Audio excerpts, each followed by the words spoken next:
Bismillahirrahmanirrahim. Assalamualaikum warahmatullahi wabarakatuh. Alhamdulillahilladzi arsala rasulahu bil huda wa dinil haqq lidhhirahu 'ala din kullih wa kafa billahi shahida. Asyhadu an la ilaha illallah wahdahu la syarika lah wa asyhadu anna Muhammadan 'abduhu wa rasuluh sallallahu alaihi wa ala alihi wa sahbihi wa man walah wa man tabi'ahum bi ihsan ila yaumil qiyamah. Beserta kamu yang dirahmati Allah Ta'ala, di sore ini di hari Kamis ya, sehingga materi kita saat ini adalah kitab Al-Jami' fi Ahkam wa Adabi Sibyan, jadi bukan Fiqhus Sunnah Linisa ya. Yaitu seputar pembahasan hukum-hukum dan adab dalam mendidik anak. Di dalam pasal yang sudah kita bahas ya, ini sudah sampai pada pasal pertama ya, dari pembahasan kedua ada pada penuntut ilmu. Dan sebenarnya masih ada beberapa yang istilahnya berbagai kisah ya. Namun kita akan meloncat pada pasal kedua, yaitu menghafal ilmu. Karena berbagai pelajaran yang sudah kita baca kita sampaikan pada pertemuan-pertemuan sebelumnya, sekitar ada mungkin sudah 3 pertemuan, itu insya Allah sudah mencukupi, karena yang lainnya itu sifatnya mirip saja. Yang kedua dari adab penuntut ilmu itulah hifdzul ilmi fis sighar, yaitu menghafal ilmu di waktu masih kecil. Ini sebagaimana dalam hadis yang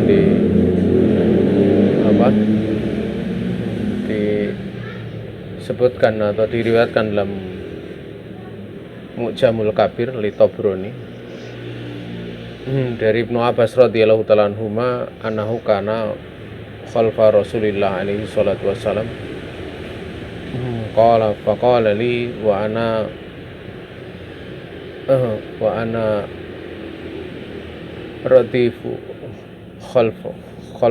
khalfahu atau wa ana radifun khalfahu, ya gulam inni muallimuka kalimatin fahfadhunna ihfadillah yafatka ihfadillah tajidhu tujahaka. Dari Ibnu Abbas radhiyallahu ta'ala anhuma bahwasanya beliau ini berada di belakang Rasulullah alaihi salatu wassalam. Maksudnya berada di belakang itu memboncengnya. Maka beliau berkata kepadaku sementara aku waktu itu membonceng di belakangnya.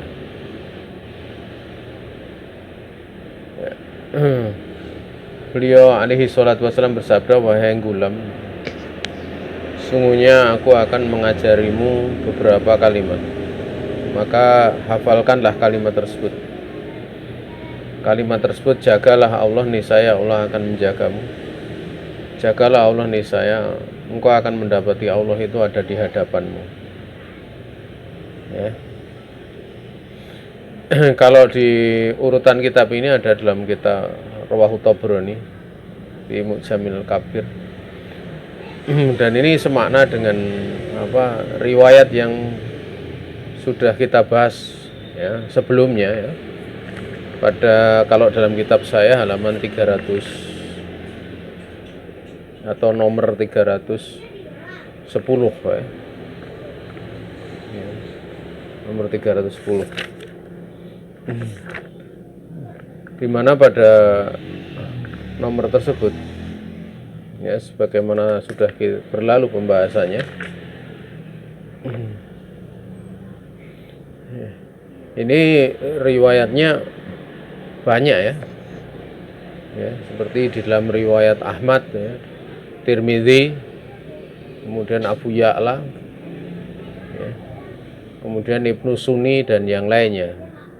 Serta di situ juga disinggung Al-Hakim di dalam Mustadrak juga meriwayatkannya. Dan Imam Tirmidzi itu beliau mengatakan hadis itu adalah hadis hasan sahih gitu. Sementara yang ada dalam resum kalian itu, yang ada dalam riwayat Imam Tirmidzi, hadisnya hasan sahih. Ya. Hanya sedikit ada perbedaan redaksi ya, tapi intinya sama gitu. Intinya sama. Sehingga dinukilnya di dalam kitab atau dalam resum kalian itu tidak ada masalah. Yang menjadi syahid di sini adalah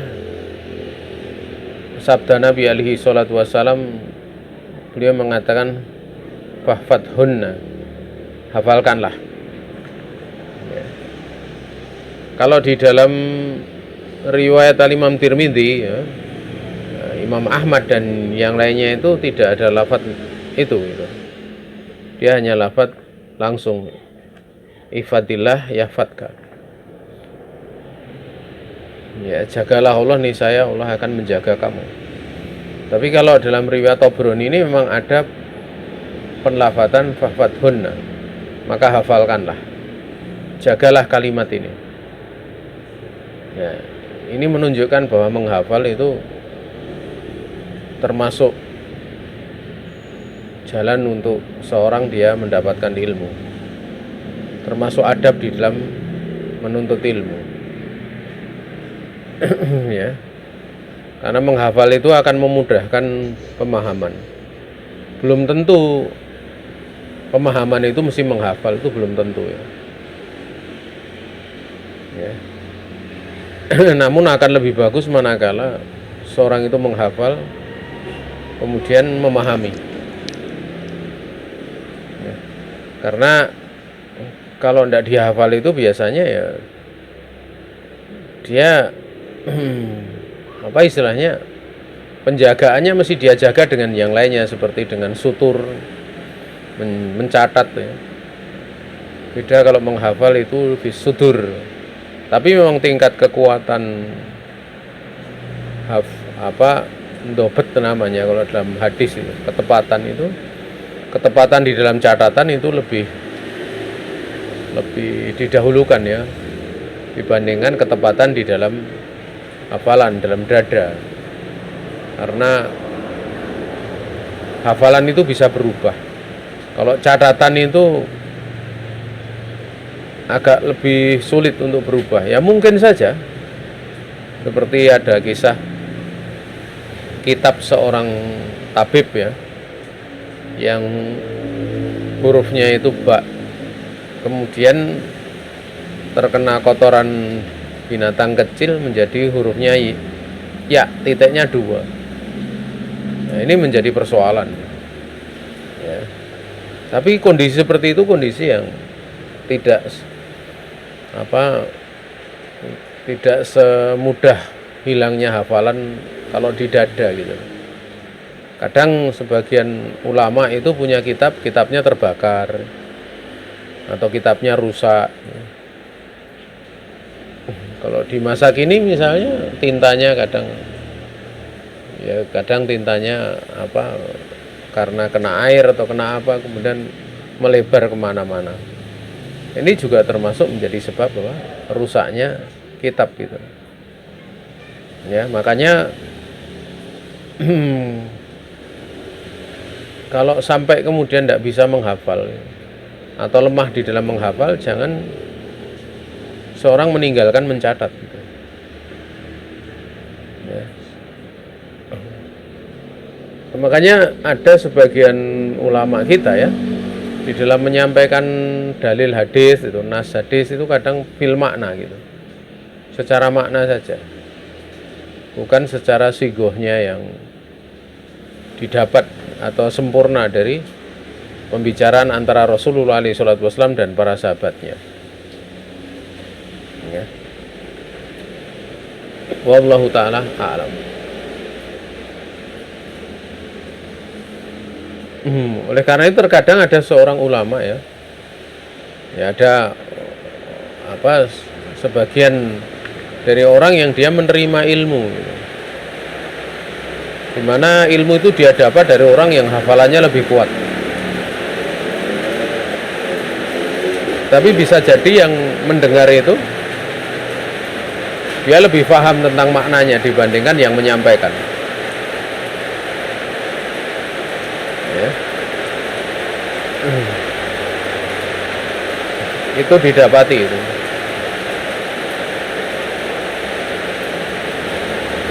Namun torekoh untuk menghafal ini mesti mesti menjadi penekanan gitu.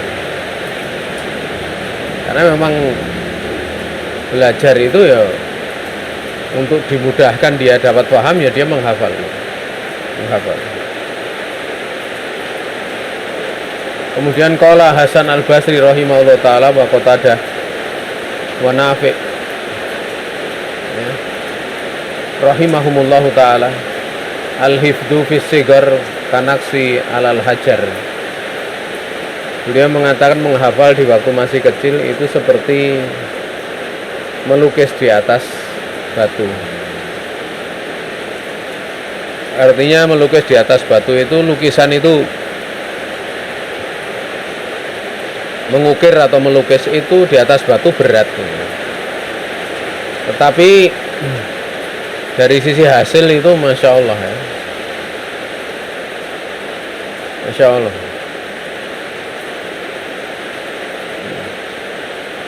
Makanya orang-orang yang hafal Quran di masa kecil itu biasanya sampai tahu ya halamannya gitu, sampai tahu ini gitu. Karena dia menghafal itu sampai pada tahap nanti mushaf itu seperti di hadapan matanya. Dan hati itu oleh Allah Subhanahu wa taala, hati manusia itu diberi kemampuan untuk merekam ya sebuah perkara ya, kejadian atau perkara yang terjadi, lebih-lebih di masa kecil. Makanya kadang anak kecil itu kadang dia ingat masa kecilnya, di waktu dewasa dia ingat masa kecilnya bersama orang tuanya, bersama ini. Itu kuat ingatannya. Ya kadang lupa juga, tapi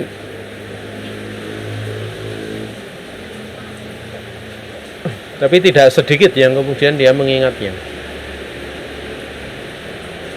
Naam. Lebih-lebih kalau yang diingat itu atau yang dihafal itu adalah Al-Quran. Artinya kalau ini melukis di atas batu, kalau sampai batu itu terlukis atau terukir gitu, ya kan susah hilang. Walaupun ada ombak, walaupun ada benturan itu, hafalan nggak hilang. Sebagaimana anak kecil begitu dia menghafal, nanti dewasa itu ya susah hilang. Ya susah hilang. Ya kalau kita lihat yang pada diri kita sendiri, kita kan di waktu kecil itu menghafal juz amma ya. Sampai dewasa ya susah hilang. Karena dari kecil gitu menghafalnya.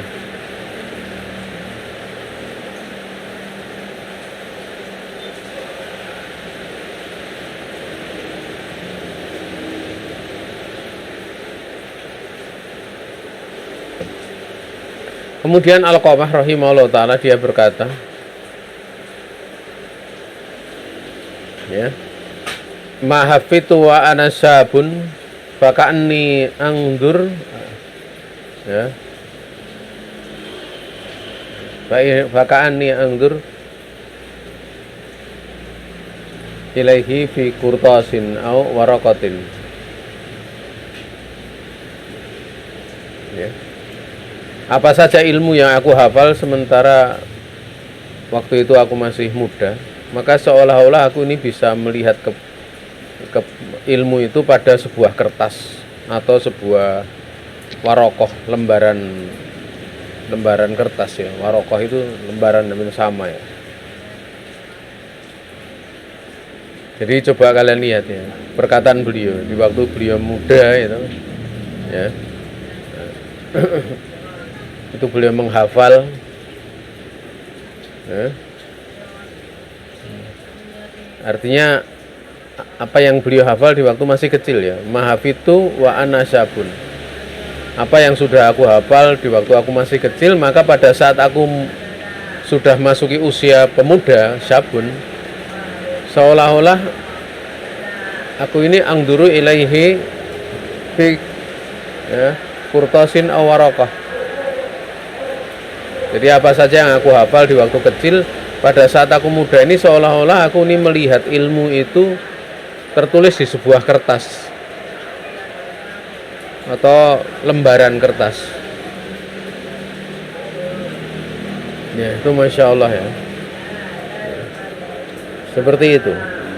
Jadi bukan, kalau orang kadang menghafal itu kan kadang dia mendatangkan apa istilahnya, mendatangkan hafalannya itu dia lihat di dadanya, tapi kadang untuk bentuknya itu menjadi hisi kayak semacam kertas itu susah gitu.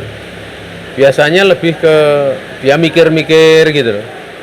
Misalnya ayat ini setelah ini apa, atau ini dia mikir dulu. Dan itu saya alami ya. Saya khotbah itu kan saya berusaha untuk saya hafal itu. Dalil-dalilnya saya hafal, hadis-hadisnya saya hafal gitu. Ya kadang kalau agak khawatir nanti lupa ya kadang saya tulis. Tapi seringnya itu agak mikir di atas mimbar ya kadang mikir juga gitu. Mikir.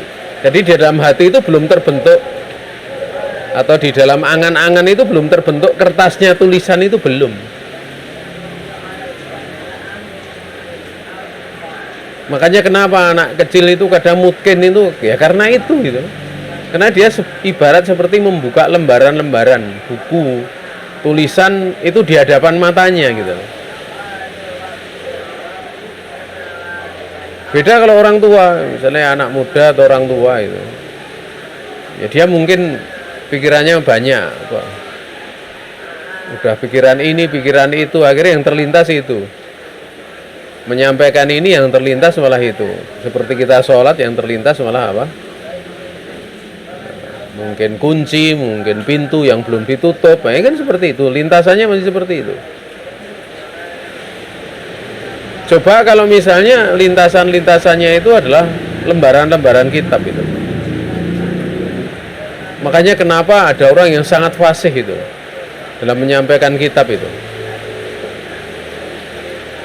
Ya. Menyampaikan kitab. Karena dia menghafal sejak kecil gitu. Nah. Kemudian qala al-A'mas rahimahullahu taala, qala li Ibrahim wa ana gulamun fi faridah. Ihfad hadhihi fala'allaka an tus'ala anha. Berkata al-A'mas rahimahullahu taala, berkata kepadaku Ibrahim, sementara aku masih gulam fi faridah. Ya, si anak-anak. Ya. Maksud apa? Wallahu taala makna faridah di sini ya. Mungkin di sini yang dimaksud adalah ilmu faraid ya. Atau kewajiban yang lainnya. Wallahu taala ya. Maka beliau mengatakan ihfad hadihi fala alaka antus ala anha. Ya. Yang lebih nampak ini adalah faraid ya. Jagalah ini, hafalkanlah ini. Bisa jadi engkau kelak akan ditanya tentangnya. Artinya ada orang yang bertanya tentang ilmu perkara tersebut.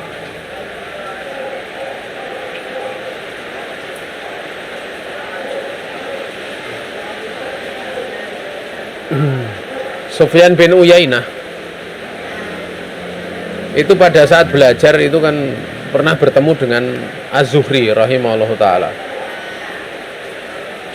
Ini ulama yang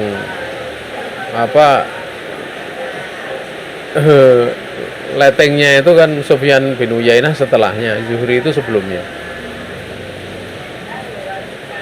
Qala Sufyan ibnu Uyainah qala li az-Zuhri ma ra'aitu taliban lil ilmi asghara minka. Qala ibnu Uyainah wa kuntu afadul hadisa qabla an as'ala Zuhriya anhu. Sufyan bin Uyainah rahimahullah ta'ala dia berkata, Az-Zuhri rahimahullah ta'ala dia berkata kepadaku, aku belum pernah melihat seorang penuntut ilmu yang lebih muda atau lebih kecil darimu. Artinya penuntut ilmu itu dulu rata-rata yang mencari hadis itu orang-orang dewasa, ini masih kecil itu. Ya. Maka Ibnu Uyainah, Sufyan bin Uyainah mengatakan, aku biasa menghafal hadis sebelum aku menanyakan tentang hadis itu kepada Az-Zuhri. Jadi beliau menghafal dulu sebelum beliau ini belajar gitu loh. Ini kan ya kalau apa istilahnya, kalau orang sekarang belajar itu kan setelah menghafal itu setelah diperintah guru. Kalau ini enggak gitu. Ya. Memang kadang ada orang seperti itu ya. Kadang ada orang seperti itu. Selama saya belajar itu, saya pernah melihat seperti itu baru sekali gitu. Tapi menurut pengalaman saya baru pernah melihat sekali aja seumur hidup. Kalau yang lainnya enggak tahu, saya enggak mendapati ya. Tapi orang di masa sekarang itu, ya. Waktu itu saya ingat dia menghafal Alfiyah gitu. Padahal nggak ada pelajaran Alfiyah gitu. Dia cerita ke saya kalau udah hafal sekitar 300 sekian syair Alfiyah itu. Kemudian ngobrol-ngobrol dengan saya nasihati, mending kamu menghafal Al-Quran dulu gitu. Waktu itu dia belum hafal Quran. Akhirnya dia menghafal Al-Quran, baru setelah itu melanjutkan hafalan Alfiyah. Kalau hafalan Quran kan memang di pondok itu, waktu itu kan di pondok. Di pondok ya dia, apa istilahnya, itu kan memang ada. Walaupun di pondok itu nggak ditarget hafal Quran ya, tapi dia hafal Quran. Ya. Karena ini santri dewasa, punya hafalan 10-15 juz ya, itu sampai hafal Quran. Nah ini yang waktu itu saya agak kaget itu, karena dia menghafal Alfiyah, padahal di pelajaran tidak ada pelajaran Alfiyah gitu. Berarti ini punya semangat. Tapi kadang semangat itu untuk terjaga itu butuh teman gitu loh. Butuh teman, butuh lingkungan, butuh ya kalau dia hidup di lingkungan para pedagang ya jadi pedagang nanti. Makanya kalau orang menuntut ilmu, punya ilmu itu dia hendaknya dia punya komunitas ilmu gitu. Bergaulnya itu dengan para penuntut ilmu.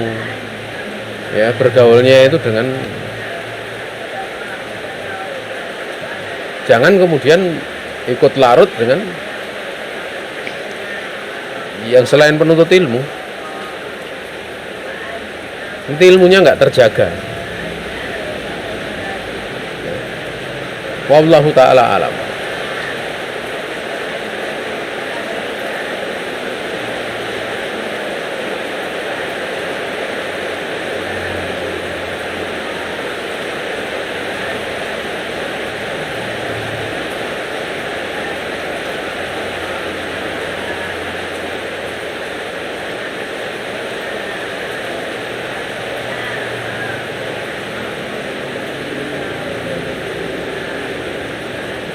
Kemudian berkata pula Sufyan bin Uyainah, qala li Amr ibnu Dinar. Ya. Misluka hafidhal hadits wa kunta shagiran. Ya. Sufyan bin Uyainah rahimahullah ta'ala, beliau ini berkata, Amr bin Dinar itu guru beliau. Amr bin Dinar ini satu angkatan dengan Al-Imam Zuhri, ya. Itu gurunya Sufyan bin Uyainah. Itu berkata kepada Sufyan bin Uyainah, orang seperti kamu ini sudah mampu menghafal hadis, padahal kamu masih kecil loh. Misluka hafidhal hadis wa kunta shagiran. Ya. Orang sepertimu itu mampu untuk menghafal hadis padahal kamu masih kecil. Ini pujian ya tentang keadaan daripada Imam Sufyan bin Uyainah rahimahullah ta'ala. Beliau punya guru besar ya, guru-guru ulama-ulama besar seperti Az-Zuhri, Amr bin Dinar, ya. Dan telah berlalu ya kisah-kisah yang sudah kita bahas pada pertemuan sebelumnya.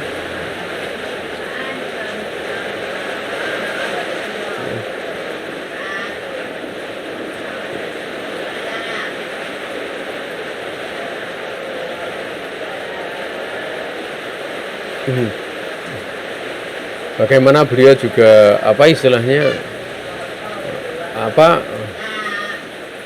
punya guru seperti Amr bin Qais, ya. Dan kisah dari Sufyan bin Uyainah itu mendapatkan guru Amr bin Dinar kan sudah berlalu ya.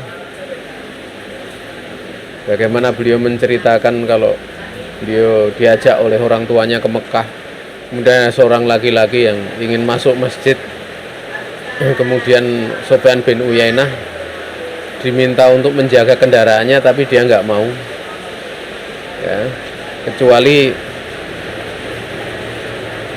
Amr bin Dinar menyampaikan hadis, sampai kemudian begitu masuk masjid kemudian keluar ternyata hadisnya sudah dihafal. Kemudian Amr bin Dinar meminta kepada Sufyan bin Uyainah itu untuk hadir di majelisnya. Itu kan kisah bagaimana Sufyan bin Uyainah yang keluarganya miskin, ya, sampai kemudian dikaruniai oleh Allah Subhanahu wa taala guru yang, ya, dimana beliau nggak bisa belajar sebelumnya karena tidak punya biaya, tapi dimudahkan oleh Allah Ta'ala bertemu dengan seorang ulama besar, Amr bin Dinar. Juga telah berlalu kisah dari Hisam bin Ammar yang sudah pernah kita bahas pada pertemuan sebelumnya, ya. Bagaimana beliau bertemu dengan Imam Malik, ya. Beliau diarahkan oleh orang tuanya sampai jual rumah itu untuk bisa belajar kepada Imam Malik. Artinya di sini kalau seorang itu semangat biasanya juga akan punya adab yang kedua ini. Pertama kan adabnya semangat menuntut ilmu. Adab yang kedua menghafal. Sehingga ciri khasnya itu dia akan menghafal. Ya, hanya itu menghafal. Oh iya, saya tambahkan ya. Tadi saya koreksi ya, bahwa saya tadi cerita baru sekali melihat orang yang tidak diperintahkan menghafal tapi menghafal sendiri. Itu dua. Yang dua. Jadi ada peserta takhosus dari takhosus ya. Itu tidak ada pelajaran menghafal sebenarnya. Tapi dia menghafal matan-matan kutaib kitab itu. Ya. Dan waktu itu saya tanya ke teman-temannya, gimana? Oh, ternyata hafalan Qur'annya juga, padahal dia tidak mondok loh.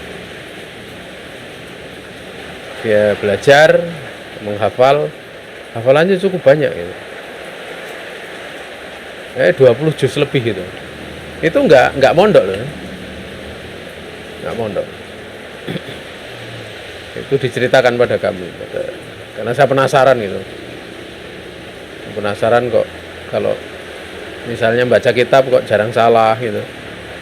Dulu pernah belajar di mana? Ternyata dia satu sisi semangat, satu sisi memang rajin menghafal tanpa diperintah gitu. Jadi muncul keinginannya dari dirinya sendiri.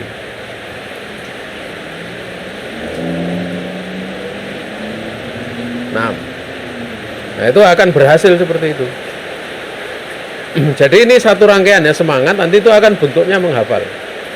Makanya ya kalau kita lihat ada murid semangat itu ya kita mesti seneng gitu.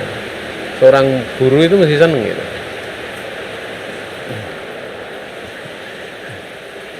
Kemudian qala Qasim ibn Yazid al-Jarmi kana Tsauri yat'u waqi'an wa huwa gulam fayakul Yarwaisi apa bukan ya bro, Yaruaisi bukan apa ya, saya ulangi, Yaruasi ya. Ta'al ayu sayyin sami'ta fayakul hadatsani fulan bikadza Sufyan yatabassam wa yata'ajjab min hifdhihi. Berkata Qasim bin Yazid al-Jarmi as-Sauri rahimahullahu ta'ala. As-Sauri ini meninggalnya lebih dulu dibandingkan Sufyan bin Uyainah ya. Beliau ini memanggil Waqi'. Waqi' ini meninggalnya seperti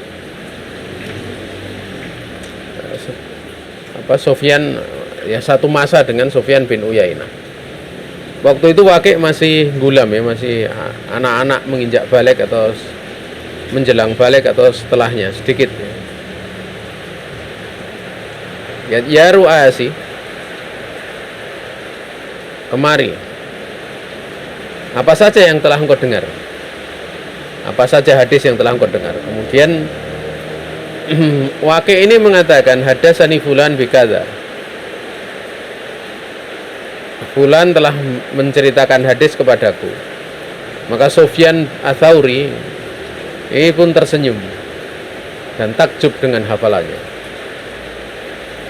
Takjub.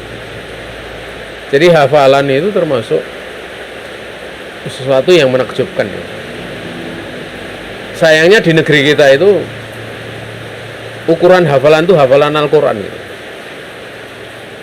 Karena memang sistem belajar itu kan ada 4 sebagaimana telah berlalu ya. Ada yang Najd, kemudian daerah kayak India, Pakistan, kemudian bagian Afrika, kemudian Sam, dan berbagai belahan ke arah Eropa. Itu kan punya sistem di dalam pembelajaran itu sedikit berbeda gitu. Kalau di tempat kita seperti Asia Selatan, Asia Tenggara, itu kan memang belajar apa saja. Jadi tidak mesti menghafal saja di waktu kecil gitu. Makanya kalau kita lihat SD itu belajar agama ya sangat sedikit porsinya tempat kita itu. Itu yang terbentuk gitu. Bahkan terkadang itu menjadi porsi yang kesekian gitu. Artinya kalau pelajaran diniyah sore bar asar gitu. Ya. Berbeda di tempat-tempat lain, negeri-negeri lain itu justru atau belahan bumi lain itu menghafal dulu Al-Quran, dan setelah menghafal Al-Quran baru menghafal hadis gitu. Baru kemudian pelajari ilmu-ilmu selainnya. Kalau di tempat kita kan memang dari kecil sudah seperti itu ya, karena memang sistemnya yang berlaku itu demikian. Jadi kalau sudah kita bahas ya 4 metodologi ataupun 4 sistem di dalam pelajaran yang disampaikan itu sudah pernah kita singgung.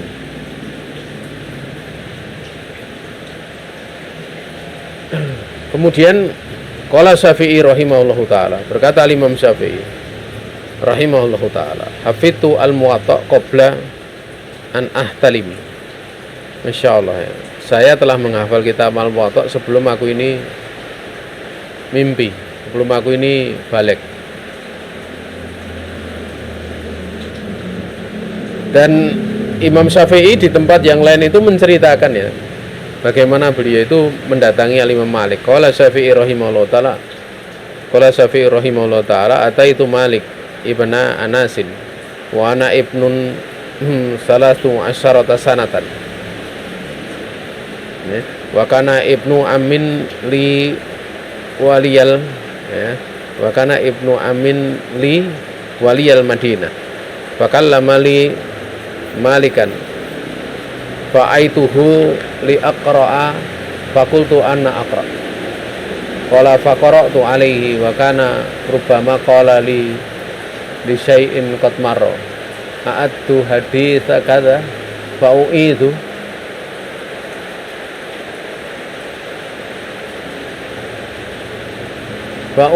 hifdan.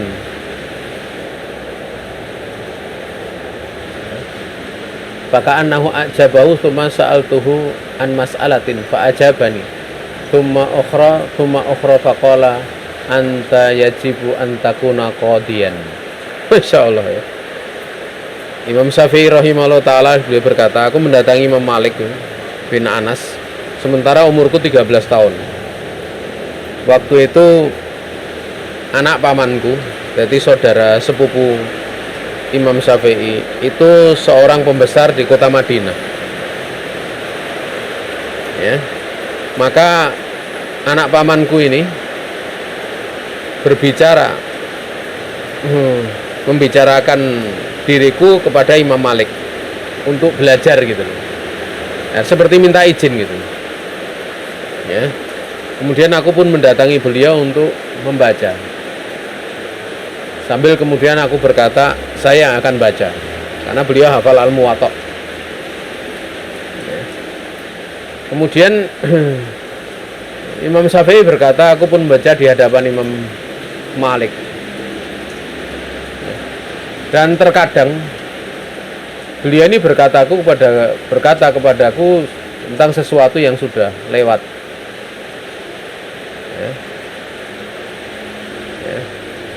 A'adu hadis sekadar ya, aku kira hadisnya seperti ini, hadisnya ada seperti ini. Maka kemudian karena beliau mengatakan seperti itu, fa'u itu hifdzon, aku mengulangi hafalanku ya. Dan seolah-olah beliau takjub dengan hafalanku. Kemudian aku bertanya kepada beliau satu persoalan, beliau pun memberikan jawaban. Kemudian masalah lain, sampai kemudian tatkala sudah belajar lama, bertanya masalah terus ya, karena dekat sehingga Imam Malik mengetahui kemampuan Imam Syafi'i. Kemudian Imam Malik mengatakan, anta yajibu antakuna qadiyan, engkau wajib untuk menjadi qadi, karena kecerdasannya, karena kepandaiannya di dalam menelaah sesuatu, memahami sesuatu. Itu muncul berawal dari beliau menghafal, kemudian belajar sama Imam Malik, kemudian hafalannya dibenahi oleh Imam Malik. Kemudian beliau kan belajar, di situ belajar kadang disampaikan, kemudian beliau bertanya, ya, disampaikan beliau bertanya terus, sampai dari pertanyaan-pertanyaan itu kan kelihatan seorang murid bertanya itu kemampuannya seperti apa ya. Sampai kemudian Imam Malik mengatakan, anta yajibu antakuna qadiyan, kamu itu wajib menjadi seorang qadi. Masya Allah ya. Ini keberkahan di dalam menghafal ya, semangat kemudian menghafal ya, menghafal ilmu. Wallahu ta'ala alam.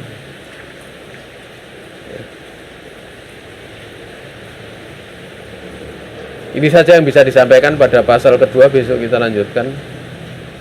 Mungkin pasal ketiga atau bisa jadi pasal kedua, tergantung nanti saya lihat.